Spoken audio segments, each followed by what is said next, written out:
ہے کہ میرے والد خاندانی شافی تھے، لیکن دل بہت بڑا تھا. وہ جتنے تھے ماشاءاللہ سب لوگ کو بلاتے تھے، اہل حدیث کو، جماعت اسلامی کو، دیوبندی کو ماشاءاللہ.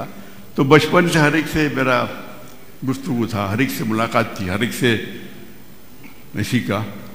پھر جب میں گیا سعودی عربیہ اور وہاں کے علماء سے جب میں بات کرنے لگا، مجھے پتہ چلا کتنا فرق ہے وہ علماء میں اور ہمارے علماء میں. جب وہ بات کرتے اتنی اچھی طریقے سے بات کرے، اتنی عزت دیتے سارے ائمہ کو، اور وہ ٹیکنیک اگر آپ استعمال کریں گے تو اللہ تعالیٰ آپ کو اور سفلتا دے گا. تو جب میں ان سے سیکھا، لیکن آپ کے عمل پہ کمپرومائز مت کیجیے. آپ ہاں افضل چیز ہمیشہ کیجیے. لگتا ہے فتنہ آئیں گی تو افضل چیز کو نہیں بھی کرنے چلے گا. کوئی حرام چیز کبھی مت کرو، عقیدہ کو صحیح رکھو، اور آپ دیکھیں گے لوگ آپ کے قریب آئیں گے. تو یہ میرا چھوٹا سا پیغام ہے میرے پیاروں بھائیوں سے. میں آپ لوگ سے محبت کرتا ہوں، لیکن ذرا ٹیکنیک آپ چینج کریں گے. قرآن کی جو آیت ہے اس کے اوپر زیادہ عمل. میں نہیں بولتا کہ آپ قرآن کی آیت پہ عمل نہیں کرتے، لیکن حکمہ مطلب کیا؟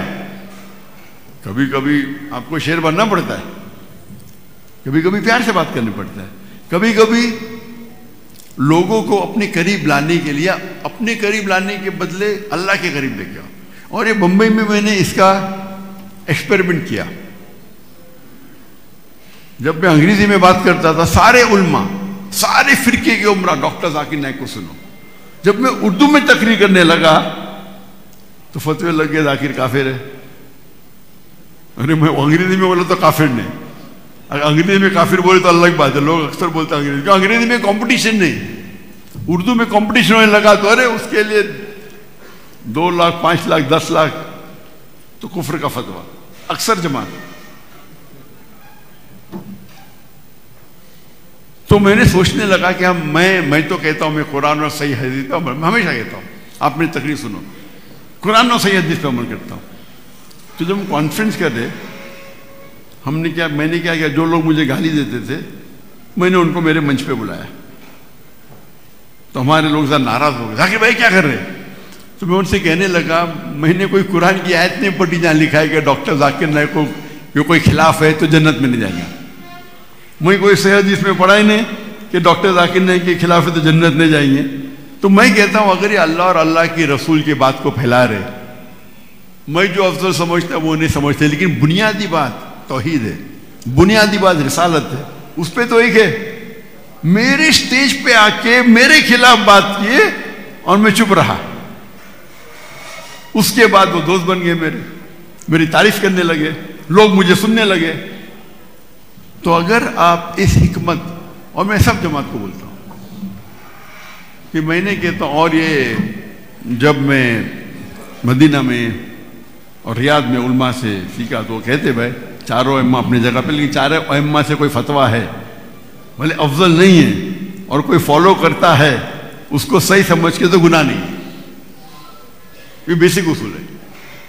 بھلے آپ نہیں مانیں گے، لیکن اگر وہ سمجھتا ہے کہ وہ عالم کی بات، وہ سمجھتا ہے یہ عالم ہے، اور کیونکہ وہ عالم نہیں ہے تو عالم کی چھتر چھایا میں، عالم کی امبریلا میں، اور چاروں ائمہ اپنی جگہ پہ ماشاءاللہ علم کا ذخیرہ ہے، ہم عزت کرتے ہیں.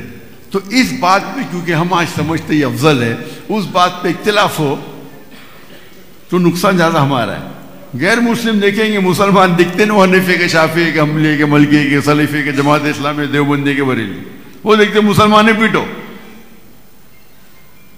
ہم اگر ایک ہو جائیں گے تو آپ دیکھیں گے اللہ کی مدد اور رہیں گے آپ کے پاس. تو اس نظریے کو اگر آپ ذرا سوچیں گے کہ ہمارا مین ہونا چاہیے اللہ کی طرف لوگ کو بلائے، اللہ کے رسول کی طرف بلائے، قرآن کی طرف بلائے، حدیث کی طرف بلائے. میں تو کہتا ہوں صحیح حدیث، یہ حدیث ضعیف بھی ہوتے، موضوع بھی ہوتے. تو یہ چھوٹا سا میسیج میرا تھا. اگر میں نے کچھ آپ کا دل دکھایا تو معذرت چاہتا ہوں، اور اللہ سبحانہ و تعالیٰ جو چھوٹا میں کام کر رہا ہوں اسے قبول فرمائے. اور مجھے خوشی ہوئی کہ پیغام ٹی وی جب قائم ہوا مجھے خوشی ہوئی کہ نہیں تو اکثر آپ دیکھیں گے جتنے چینل ہیں وہ صحیح میسیج نہیں دیتے. تو صحیح میسیج دینا امپورٹنٹ ہے، اور اس کے ساتھ ساتھ آپ کوالٹی کو انکریز کرو. کوالٹی، کوانٹٹی نہیں. آپ کوالٹی کو انکریز کریں گے تو لوگ اور دیکھیں گے. آپ کے چینل کی کوالٹی کو انکریز کرو.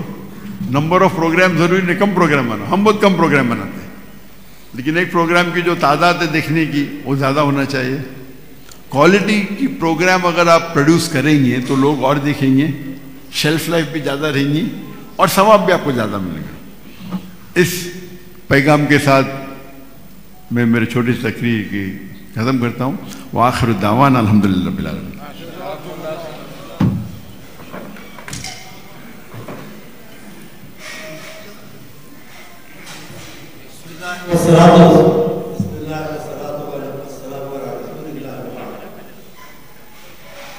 آج بلا شبہ ہم سب کے لیے خوشی اور مسرت کا ایک تاریخی دن ہے،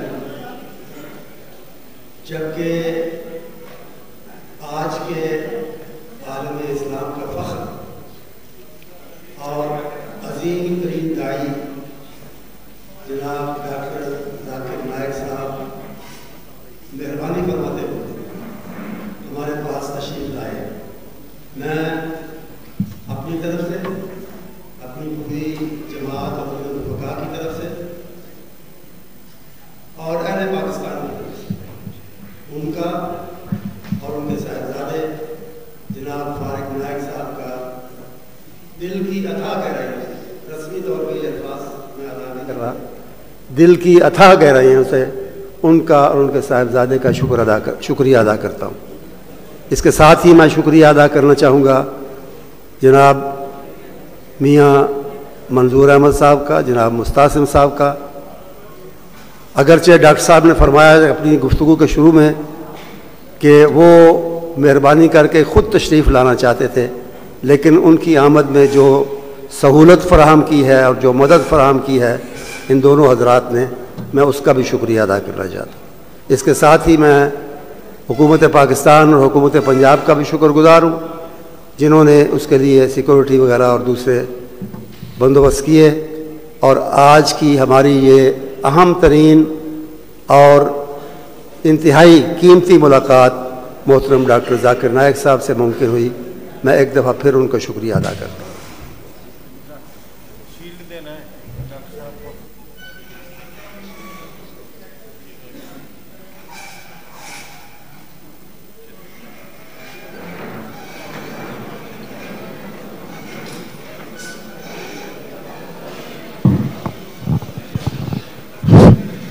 باقی حضرات اپنی جگہ پہ تشریف رکھیں، کھانا یہی ہوگا.